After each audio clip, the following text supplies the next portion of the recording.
it's good to be here with all of you. As I met with the committee last night and had dinner, I thought of a quote, one of my favorite quotes from the Christian writer Frederick Buechner, and he says, "The place God calls you is the place where your deep gladness and the world's deep hunger meet." And all of you, I know, have gladness in talking about building healthy intimacy, protecting families, and the world is hungry for that. And so I hope that as you gather information and you're touched and you experience these things today in our presentations, that you'll be able to go out and feed your own families and hopefully spread more connection and light. I'm going to start at the beginning. We're going to talk about building safety and trust in intimate relationships, and we're going to start at birth because that's the best place to start building trust with humanity. And a lot of what I'm going to talk about today is going to be very sequential in terms of understanding how, as humans, we build trust, lose trust, and then regain trust and safety. Everybody has an inborn and lifelong need to be seen, to be touched, to be paid attention to be held, and we don't really ever outgrow that need. And so we know that isolation is the most traumatizing thing a human being can experience. We know this in the prison system. The worst thing you can do to an inmate is put him in solitary confinement. And parents have a version of this called timeout that we do, and so we instinctively know that if we separate a child, organizations do this, tribes do this by exile, or religions do it with excommunication. We have ways of isolating people and bringing them back to be able to send a clear message. But it's painful and it's punishing, and we don't like it. And here's an important truth. Anytime that we feel any sense of disconnection from important other people, we immediately start making attempts to reconnect. We just have a built-in instinct to start reconnecting immediately.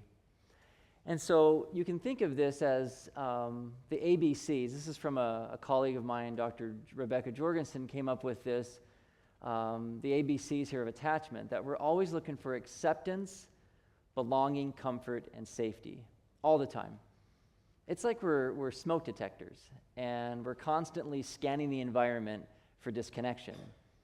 You see this every day in middle school cafeterias around the nation. As people go in there and they're wondering whether they're going to be alone or connected. It happens with babies when a parent gets on the phone.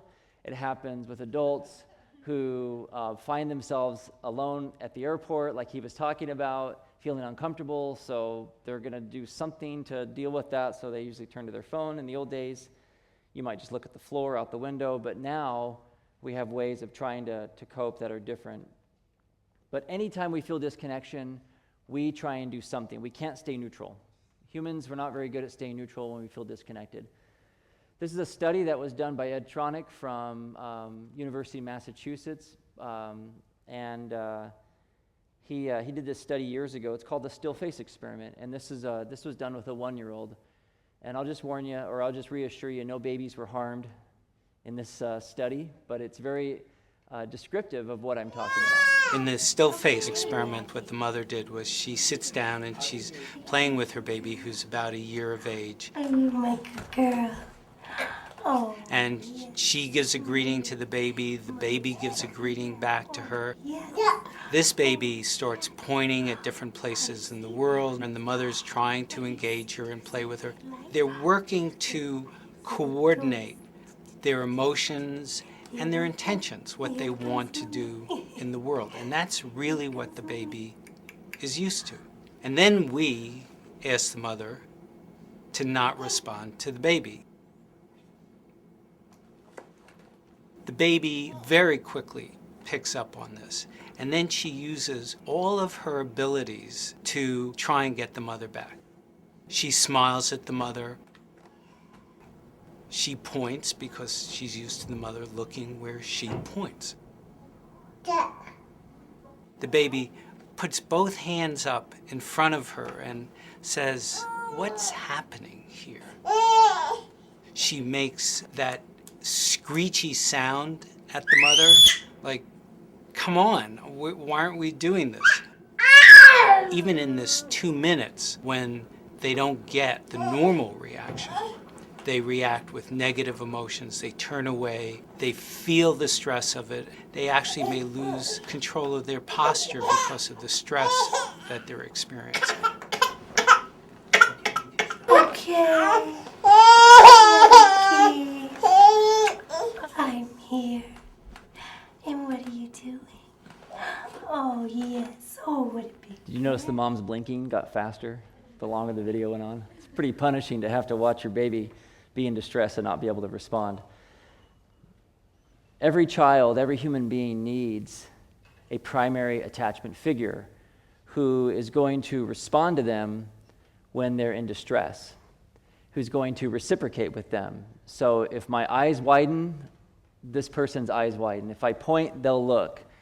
And there's this reciprocal back and forth. It's a dance. And when we don't have that, we start to shrink and become smaller. And there's brain scans that show that our brains are affected by this. It's a very real dynamic.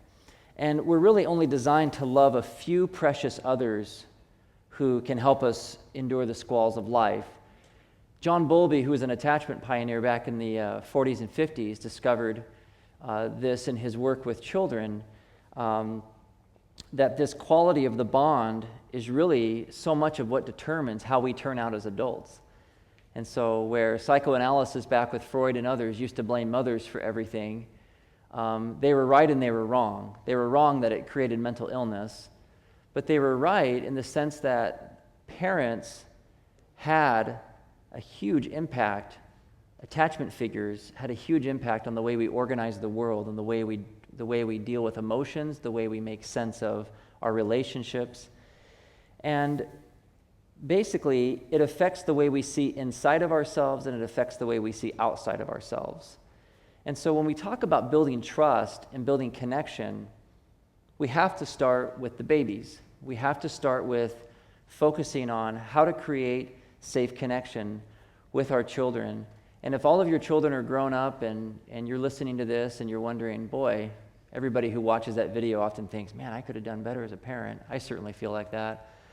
It's okay, because the good news is that you're still the parent and they're still the child, and you can still work to repair and improve the bond. So this is an inborn need. This is something that is not immature, it's not regressive, it's not something that makes us weak or pathetic.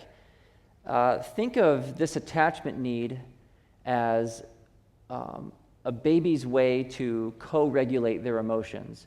We don't expect little babies to self-regulate. That's abuse, that's cruel. We would never do that and expect a little infant to just calm themselves down. We recognize that they do so much better when we pull them close and hold them. And so here's a challenge question for all of us. At what age do we outgrow that need? At what age do we outgrow the need to be comforted and soothed by another person, physically, verbally, emotionally? Is it 18 when we move out? Is it 12? Is it 60? I mean, when do we outgrow it? Well, the answer is we never outgrow it.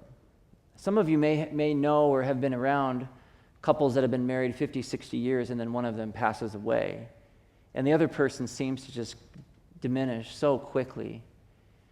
And that has everything to do with this attachment. This primary attachment figure is gone. And yes, there's a community of support and children and grandchildren, and there's a lot of love.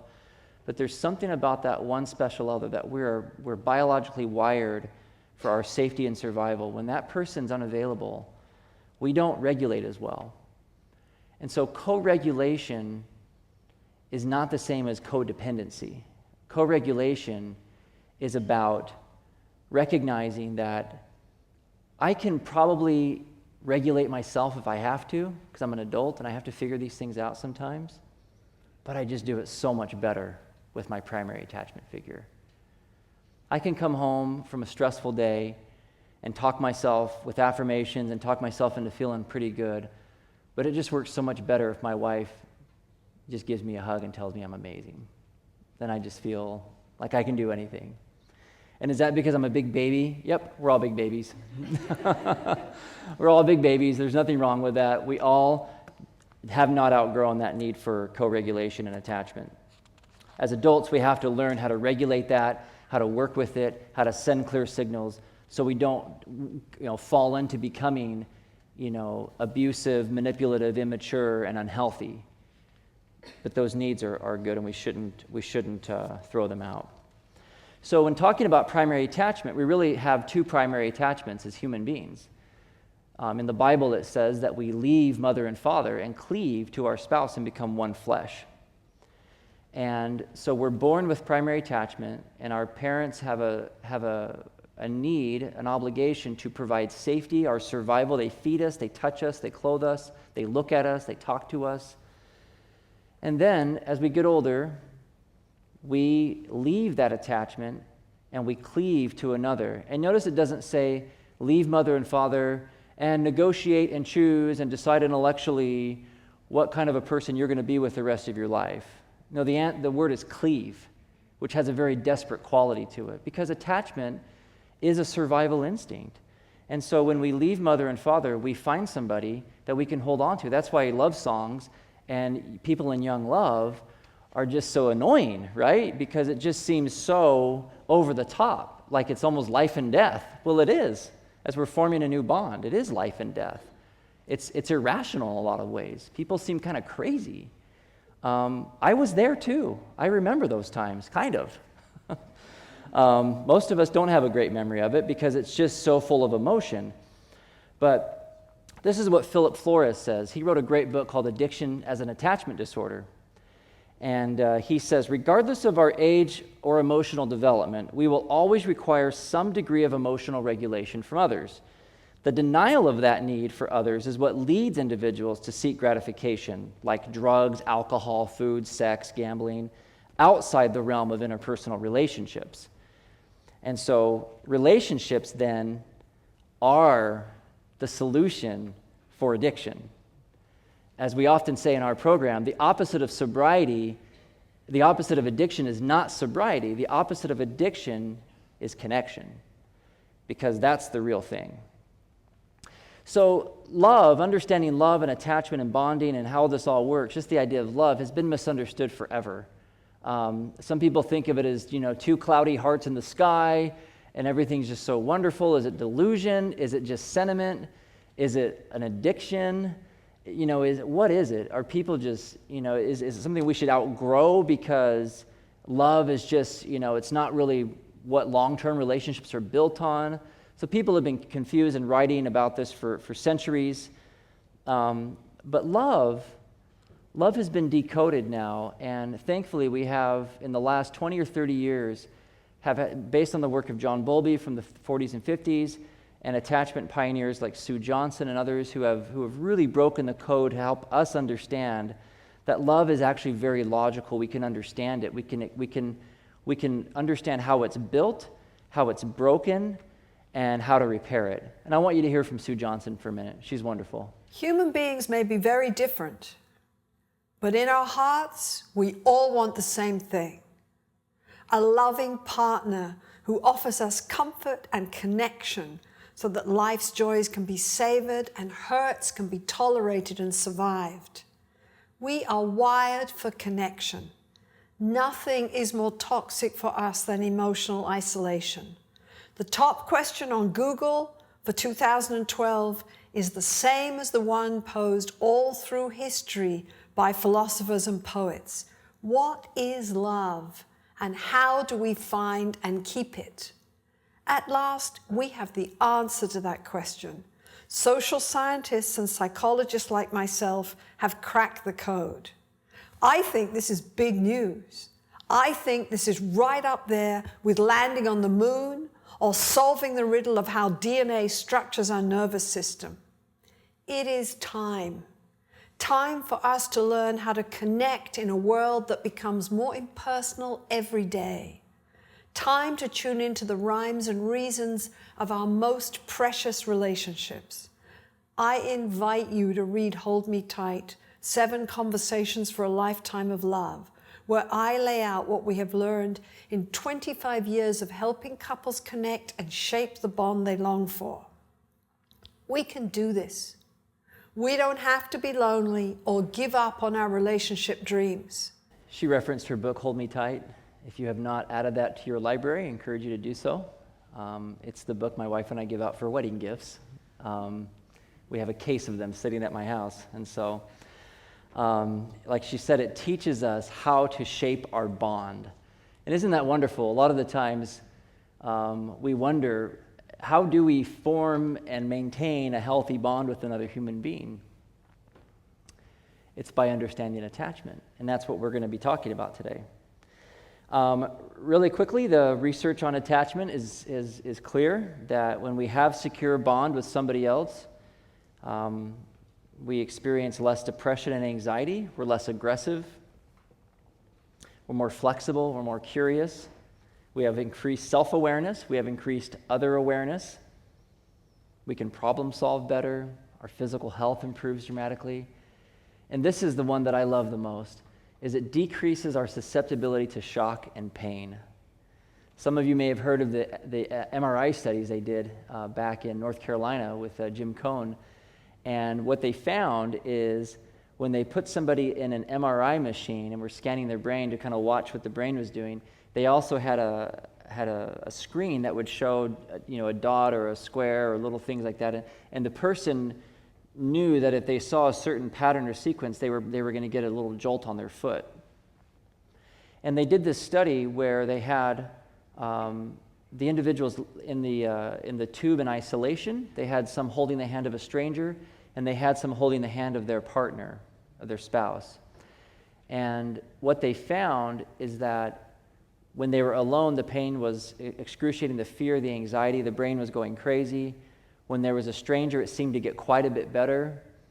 But when there was a loving bond and the people had taken marriage assessments to rate the quality of their relationship, they said that they could barely detect the pain, and it was the same shock. And what was interesting is the people that had really bad marriages, it was almost the equivalent of holding the hand of a stranger. And so the quality of the bond matters significantly. It's not enough just to be with somebody. It should motivate us to want to improve our bond. So isolation is actually physically traumatizing for us, physically painful. And when people talk about, feeling a broken heart or feeling it in their body, just like that little baby who was crunching up and feeling so overwhelmed physically, that's what we feel when we're cut off and isolated. It's awful. And those cues can throw us into a really dark place. And I think there's a paradox in modern society that because we've lost so much community in neighborhoods and in our neighborhoods and in our cities, we've lost so much of that sense of community that we depend on our attachment figures, which is our spouse or our families, so much more than we probably ever did historically, where we had more of a community to rely on and more connection. And so there's more pressure on our marriages today to get this right, but because of all the other technologies and other things that are splitting us apart, I think we're worse equipped now to do it than ever. And so there's a real paradox going on, where we need each other more than ever, but we're less available to each other. And so I hope that as you hear me talk today, you'll make some personal decisions, as I have tried to do, to make myself more available for my loved ones, recognizing how much they really need us and how much I really need them. Dr. Flores, I'm going to share another quote. He says, "No one ever escapes their need for satisfying relationships, and the degree to which we are unable to form healthy interpersonal intimacy determines the degree to which we are vulnerable to substitutes for human closeness." So pornography, any sort of sexual acting out, screen addictions, any type of addiction is really our vulnerability to lack of human connection. Think of it as a counterfeit attachment. It's a substitute attachment. When I'm connecting to something that's counterfeit, it's giving me the experience that I'm connected or that I'm getting some sort of satisfaction, in the same way that eating a bag of Doritos signals to me that I'm getting nutrition for just a moment. But recognize, of course, that on the back end of that, there's going to be a consequence. Real connection, real human intimacy does not leave us feeling empty. It sustains us, and it fills us. So the only way to really heal is to heal in community. You know, this is what Bill W. figured out with addictions back in the 30s, that you just put a bunch of guys together in a room and start talking about your problems, even though they had no idea what they were doing, things started to get better. All of a sudden, the addict was now healing in a community. And it was really less about what they were talking about and just the fact that they were starting to reveal and be open and transparent and rely on each other that started this. And granted, since then, they've become much more sophisticated in how they administer these programs. But I was talking to Rill and Stephen Kroesha last night, and they said, the bulk of what works in 12-step is that relationship between the individual and their sponsor and working together and that sense of community. That's what works. So we don't really heal or rebuild trust with anybody in isolation by reading a book about it or just trying to outthink it on our own. We do it by showing up and trying to be connected. But it's messy. Dr. Tronick says that, we thrive in messiness. It's better. This is why we put up with crazy relationships a lot of the time. This is why we put up with mess in marriage and with our kids. It's just a lot better than being alone. Granted, there are times where it just doesn't make sense, where it's not safe to be close, or you might need to take a break from each other. But ultimately, as humans, we do put up with a lot of messiness to get this right. But you think about how many times between like a parent and a baby, we get it wrong. If you're thinking about trying to read the signals from a nonverbal infant, I'm guessing that most mothers and fathers miss more than they hit, wouldn't you say? That they'll guess wrong 30 times to the one time, but then in our mind we're going, we got it right. That's great. And the baby gets what they need and everybody's happy, but we're not sitting around going, man, I'm a horrible parent. I missed it 29 times. But adults, we have very little tolerance for missing it. If we get it wrong with another adult or with our spouse, we think we're just the worst spouse in the world or that they're just such an idiot. But the reality is we're going to miss it a lot of the times. I don't think we miss it as much with adults because we have more words. But sometimes we do, and that's okay. We just have to stay with it like we do with our babies. Part of why it's messy is that when we're hurt by a loved one, when trust is broken, whether it's something significant like a major betrayal and secrecy and lies, or something less dramatic and less wounding, like maybe a misunderstanding or forgetting something. The reason that hurts so bad and why it's so confusing and so messy is because we are all the source of comfort for each other in our primary attachments. I am my wife's source of comfort. I am hers. She's mine.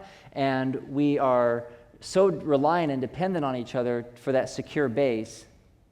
But when I hurt her or she hurts me, I'm now the source of pain. So I'm two things to her. I'm a source of pain and I'm a source of comfort. Which am I? I'm both. So there's an instinct in her to want to run from me and run to me because she's programmed when she's in pain to run toward me. But if I'm the threat, she wants to run away from me. You see the dilemma? This is why we feel crazy a lot of the times in our relationships, is because we're both things to each other. And you put two people in that situation, and you have endless opportunities for confusion and drama. But if you can understand what's happening and that there's a real, legitimate, healthy need in there to be safely connected, then you can learn how to shape that and navigate that and not feel like there's something wrong with you, because there's not. Our first instinct as humans is not aggression, it's not sex, it's not these impulses. Our first instinct is to seek contact and comfort. That's the first instinct we have. And when we separate ourselves from that, we all lose out. The two words I would love for you to write down and take away from this whole presentation are accessibility and responsiveness. Learning how to be accessible and responsive to your loved ones is the way you build trust and the way you repair trust.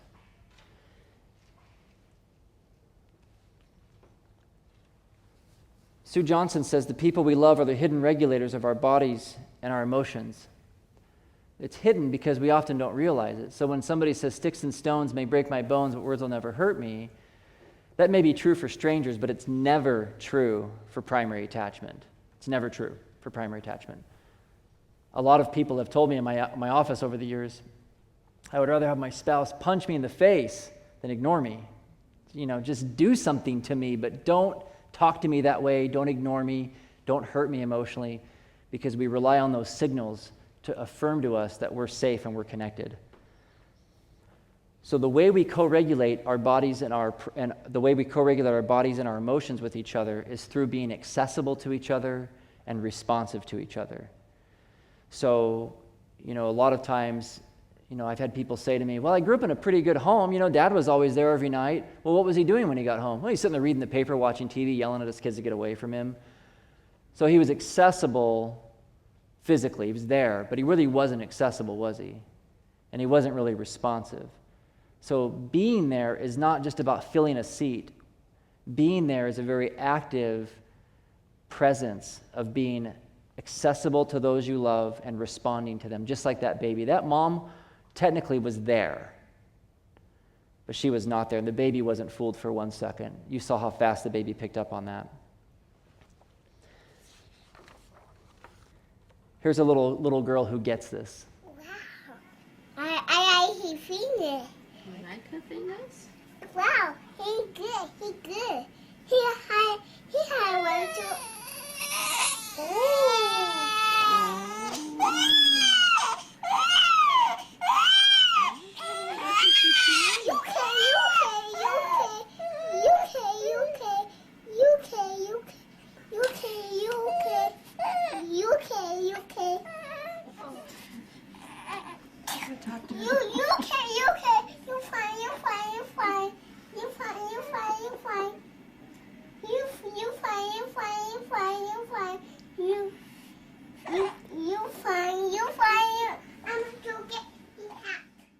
Accessible and responsive, yeah?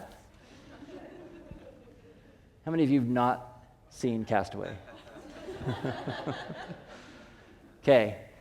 Isn't it interesting that in a movie about survival on an island, they would include attachment? Did anybody here who saw Castaway think Tom Hanks was crazy for talking to a volleyball? Anybody want to admit that? We all just you did. We all just sort of got it, didn't we? We were like, oh yeah, I'd probably talk to a volleyball too if I was stuck on an island. The screenwriter, I read an interview with him that he was actually dropped onto an island while he was writing this. He wanted to get in the headspace of a castaway. And there was an actual volleyball that was on the island. It somehow ended up there. And he noticed every morning he'd wake up and look for the volleyball and want to kick it around. And he started to realize that he'd kind of formed this action-reaction thing with his volleyball, and that was like his buddy. And that's how Wilson was born. We need connection as much as we need air and water and food and shelter. I'm going to show you a quick video clip from Castaway. I hope it's okay. It's a little dark because it's filmed at night in his cave, but it's a scene where Tom Hanks, his character, punts. He has a fight with Wilson in the cave, and he punts Wilson out of the cave, and just so angry. So there's this injury, broken trust, broken bond, but I want you to watch what he does to repair this bond and how desperately he needs that. Now he's looking for Wilson out in the ocean. So you can see some of the behaviors that he did in there to really rebuild trust was accountability, never again, I'm so sorry. And then there's this very tender, intimate fixing and repairing to put Wilson back together. And this almost like little baby behavior of like we do with each other when we're feeling really bad and disconnected. I'm so sorry, I know you. Like, hey, we're playing again, we're reconnecting, getting that synchronization back together. That's how bonds are restored. And I think it's a beautiful example of that with an inanimate object. It works the same with people that respond to. And your spouse may be just as still as Wilson there. It may not feel like responding at all. But you still do that anyway, because that's just what we need. So my colleague Mark Chamberlain and I, in our writing our book together, we talked a lot about kind of this sequence of rebuilding trust and understanding it as what we would call relational oxygen. Polar bears can only stay underwater about 2 minutes, and they have about the physical equivalent of oxygen capacity that a 2-year-old or a little baby or child does. Little babies can't stand being away from or disconnected from their caregivers for more than a few minutes. It's very distressing to them. And so they have a very low, what we would call relational oxygen capacity. As we get older, that changes. A seal can go up to 30 minutes underwater without air. And as we get older, we can go longer and spend more time apart from each other, and we don't go into crisis. And as we get into adulthood, some whales can go underwater and stand there for 2 hours without air. And as adults, we can spend time away from each other. My wife's back at home right now. I've been on this trip for a couple days, and we're talking and stuff, but it's not throwing either one of us into crisis and, that kind of a thing. So there's increased capacity the more secure bond we have over time with people. When there's betrayal, when there's trauma, when there's any kind of disconnection that's really significant, we return back to the relational oxygen capacity of a polar bear. And that's not because we're just immature or regressive or controlling or manipulative. It's because we can only trust what we can see, just like a baby. And so to rebuild trust, we have to have enough experiences over time to increase that capacity to believe that this person is going to really be this person all the time. And so if you're the one that's broken trust, you have to recognize that if you want to rebuild that capacity in your partner again to trust and believe that you're this same person, they can hold that space, it will take repeated hundreds, if not thousands of interactions that match, that show, when I put you down, I'm going to come back for you, just like we do with babies. Even though we're adults, it's the same sequence. There's no difference. And so this is why a lot of the times people that have been traumatized or betrayed incessantly check phone records or need to always have them there, or don't leave town, or take me with you, or we just need to be able to believe what we can see. And if we can't see it, we don't believe it, just like a baby doesn't believe that mom will ever come back into the room after she leaves. This is a hardwired attachment response, and we have to privilege it and work with it if we're going to repair damage. So think of it as rescue breathing. In the same way that we offer a rescue breath to somebody who's got low oxygen capacity, we have to do the same for those we're trying to rebuild trust with. We have to be present. We have to be accessible and responsive. And I'm going to show you, Sue Johnson's research shows that there's 3 areas where we can do this. The first one, again, is to be accessible. We talked about that earlier, but I'm going to tell you specifically what that looks like. So here are some questions you can ask yourself to really rate how accessible you are or how accessible your partner is to you in your relationship. So, accessibility, here are some of the questions. Or some of the statements around it. I can get my partner's attention easily. True or false? I can get my partner's attention easily. My partner is easy to connect with emotionally. My partner shows me that I come first with him or with her. My partner shows me, or I'm not feeling lonely or shut out in this relationship, and I can share my deepest feelings with my partner. These are statements around accessibility. The next one is being responsive, which I told you about earlier. Here's what responsiveness sounds like. If I need connection and comfort, he or she will be there for me. My partner responds to signals that I need him or her to come close to me. They'll respond to me. I can find that I can lean on my partner when I'm anxious or unsure. Even when we fight or disagree, I know that I am important to my partner, and we will find a way to come together.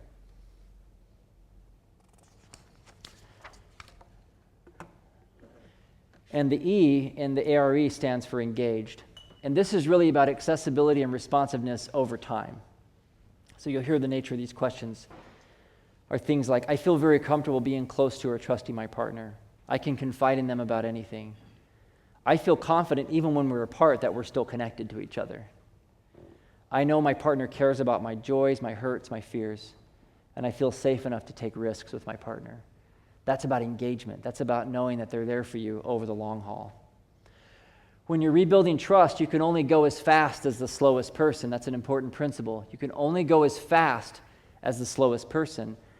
I think we have a tendency to try and rush rebuilding trust, believing that if, hey, I'm sorry I made a mistake, I'll try and do better, I'm a good person. But if the other person is moving like a tortoise and you're the hare, you just get on their back and just ride at their pace, and it'll work so much better. If you try and speed that along, it creates abandonment. It creates attachment distress. It creates isolation. So the only way to fix that is to stay right at the same pace as the person who is trying to rebuild trust. This is a little thing I saw on Facebook. It's a little pixelated here, I apologize, but that's the quality of Facebook, I guess. It's somebody that says, "What's wrong?" "I don't know." "How can I help?" "I don't know." "Okay, well, I made you a nest. You want to come?" "Okay." "Does that help?" "Yeah." "Are you ever going to come out?" "No." "Okay, hang on." And they climb in there with them. That's the best infographic, if you will, I've ever seen of rebuilding trust, about staying with somebody who just isn't sure where they're going to move. When we betray somebody, whether, again, it's something very significant and very deeply wounding, or it's something that we feel like is less significant, it's all significant because it paralyzes us. It sends a distress signal. Our body cannot tell the difference between a high-level threat and a low-level threat. If my wife rolls her eyes at me, which is just hypothetical, by the way, if she ever were to roll her eyes at me, my body would code that as dangerous. Why?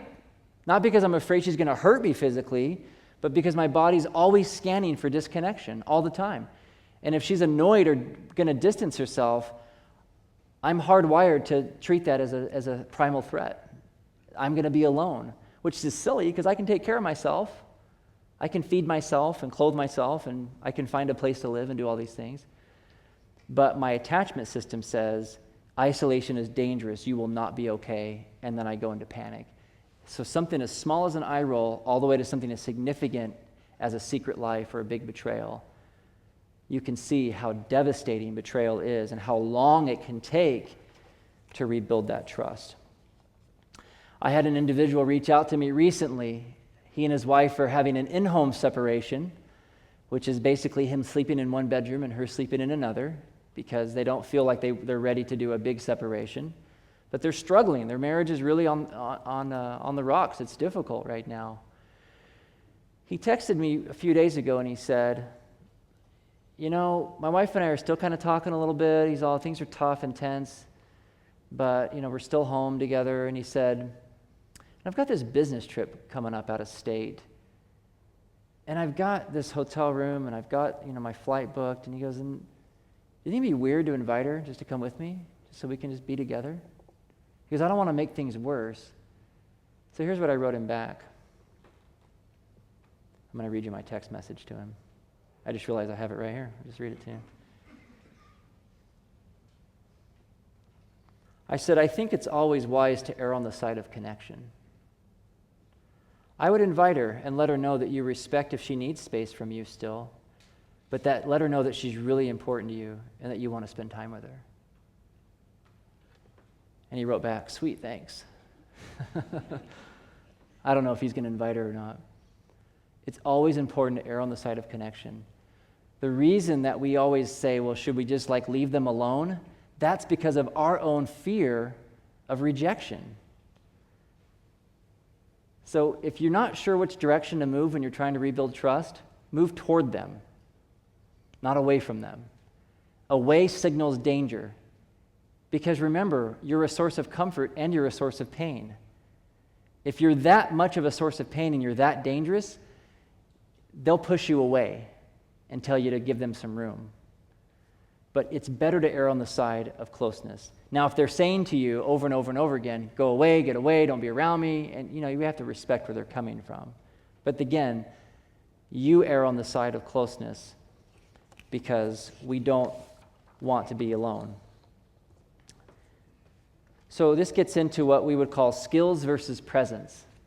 For years, people that were trying to fix marriages, therapists, researchers, educators, were teaching what we would call active listening skills. You guys know what those are? I statements? Has anybody ever successfully used an I statement in your marriage? I never have. Because when my wife and I are arguing, my brain quits working. And I can't remember all my scripts and I statements that I'm supposed to use. And the research shows that pretty much nobody can. Because that primal panic comes up, that sense of I've got to do whatever it takes, and this is going to get messy, but we're going to figure this out. And so skills are really quite worthless unless you've already fixed the bond. Well, how do you fix the bond? Well, that's what they were trying to do. They were trying to fix the bond through skills. But you don't fix or create a bond with a baby through skills. Have any of you ever built a bond with a baby through I statements? I love you. I feel so close to you. You know, we don't do that. That's just ridiculous. We pull them close, we hold them, we love them, we play with them, we interact with them. So if you're wanting to build a secure bond with your partner when you've got conflict, then you figure out how to shape that bond by sending very clear signals of how important they are to you and how you want to be with them. And that contact comfort is going to help you be able to start building that bond. It could be something as simple as just taking personal accountability and saying, I don't know what we're fighting about. I have no idea what I'm even going to do. I have no idea what I think about this. All I know is I don't want to lose you, and you're super important to me, and I hate being without you. And for them to get the signal that you're not going anywhere, that you're going to stay in it, and you might need some space or some time or whatever, and it might take a while, but the signal is clear. I don't want to lose you. This is not unhealthy. A lot of the times we've been taught the healthiest people don't need other people. That's such a lie and does us such a disservice. Men and women are not from Mars and Venus. We are from the same planet. We need the exact same thing. We go about it differently, which is why there's a lot of comedy about men and women, but the core need is the same, which is actually very reassuring for me because it helps me understand what my wife really needs. She needs the same thing I need.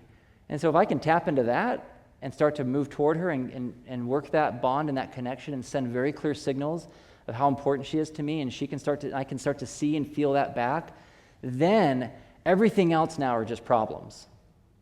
Because we've solved the real problem, which is the disconnection. Once we solve that, everything else is actually pretty easy. And the research shows that couples don't even need relationship skills to even figure that stuff out. Because when you feel safely connected to somebody, it's easy to talk about stuff. And you do it quite well. And there's tons of room to figure things out. But when you're disconnected, you feel like you have no room and there's a tightrope. But the tightrope you're walking is the disconnection fear. It has nothing to do with the issue. The reason you're afraid to say the wrong thing is because you're worried about losing the connection. So fix the connection, and the relationship will stabilize quickly. And good, solid couples repair is all about seeing that dance and understanding when I do this, she moves like this. And then when she does this, I move like this. And this is what we're doing to each other. And this is how we get caught in this awful cycle and lose each other. And then we both feel worse. So when couples can see that and recognize how it's happening to both of them, that's when they can shape that bond. And trust is starting to be restored. Trust is not restored logically through promises and intellect. It's solved through presence, accessibility, connection, and paying attention, and being really committed to getting the connection part right. And the more accessible you are to your partner, the more responsive you are to your partner, the more engaged you are, the faster that process happens. This is a little video that Google put out for Valentine's Day years ago, and to me, it absolutely encapsulates everything I'm trying to talk to you about today. Enjoy.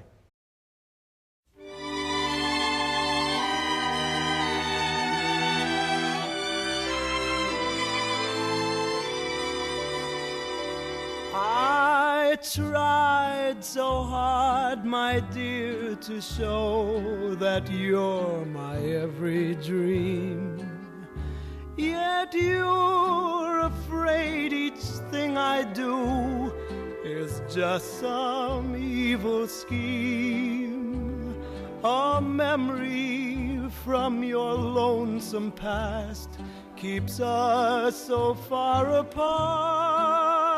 Why can't I free your doubtful mind and melt your cold, cold heart?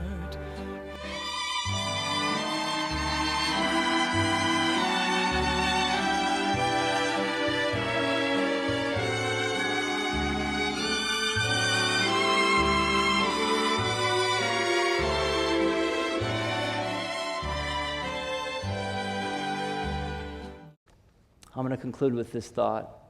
In love, you don't need to be rich, smart, or talented. You just have to be there. Thank you.